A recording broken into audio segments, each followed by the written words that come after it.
دا انتیک توکي چې د هیواد په کلتور کې ځانګړی ځای لري او د لرغونو آثارو په کتار کې راځي. اوس یې بازار په ډیره کچه سوړ شوی دی. 38 کلن رضا حبیبي څه باندې 30 کاله کیږي چې د انتیکو بازار کې دکان لري. د حبیبي په وینا هغه د ماشومتوب څخه په دغه بازار کې دی او د خپل پلار تر لاس لاندې انتیک پلورلو کاروبار پیل کړی دی. په دغه دکان کې لاسي صنایع شتون لري چې 95 سلنه افغاني صنایع او پاتې 15 سلنه پکې د نورو هیوادونو توکي موندل کیږي. به دکان دیگه صنایع دستی افغانستان هست، بعضی صنایع دستی از پاکستان هست، از ایران هست، بعضی جنس های به حساب مهره و تسبیح چیزا بعضی جنس های چین هست، اما حدودا 95% اجناس ما صنایع دستی خود افغانستانه دیگه. میسیباب، چوبی، شیشی، سوزندوزی روی تکه، بیشتر زیورالات عقونی ما داریم که اینا کار خود وطنه، کار خوده. از غزنی میایه، از کابل میایه چاریکار، بعضی اینا قدیمیه بعضی جدیده. د انتیکو بازار چې پخوا په ډیره کچه تود و په اوس وخت کې پلورونکي د بازار نشتون څخه شکایت لري.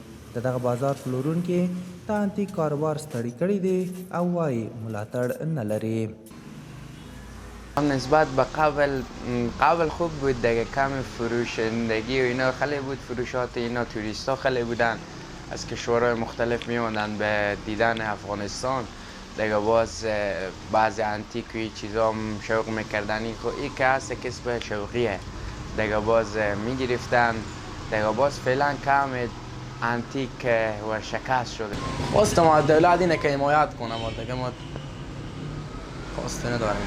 دولت تا حالا که هیچ وقت ما رو حمایت نکرده، نه به وجود دولت، نه هم به دولت، نه به جمهوریت، نه هم به طالبان، کسی ما رو حمایت نکرده.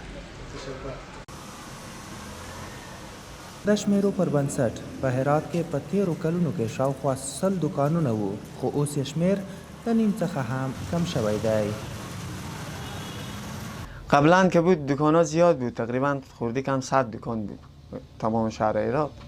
حالا تقریبا نیمه شده این دکان‌ها، بیاماده به 40 دکان و 30 دکان، 40 دکان، 50 دکان بیشتر نیست. د انتیک بازار سړېدلو لوی لامل هیواد ته د بهرنیو سوداګرو کم راتګ، د سیلانیانو کمښت او بهرنیو هیوادونو ته د صادراتو په برخه کې نه پاملرنه بلل کیږي چې د دغه صنعت کاروباریان د دولت پاملرنې باندې ټینګار لري.